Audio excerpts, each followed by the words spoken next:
Setiap orang pasti punya cara sendiri menikmati makanannya, termasuk saat makan mie. Belum lama ini viral di media sosial TikTok sebuah video yang memperlihatkan cara wanita makan mie cup. Sekilas tidak ada yang aneh pada mie yang disantap wanita itu. Namun cara menggunakan sumpit untuk mengambil mie cukup menarik perhatian. Warganet yang menyaksikan video ini pun dibuat takjub.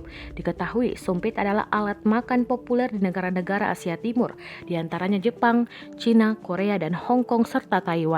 Bagi warga negara tersebut, makan mie pakai sumpit bukan hal yang sulit. Beberapa negara bahkan punya etika menggunakan sumpit, termasuk tidak boleh menghilangkannya. Namun, video di TikTok diunggah oleh akun @hookworm memamerkan cara unik makan mie pakai sumpit. Dalam videonya ia mengaku kurang ahli menggunakan sumpit, sehingga yang ia lakukan adalah cara paling efektif mendapatkan mie secara maksimal dalam satu kali suapan.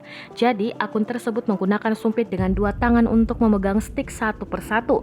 Kemudian ia memutar-mutar sumpitnya agar mendapat banyak mie. Dalam satu suapan saja ia mendapat mie yang banyak.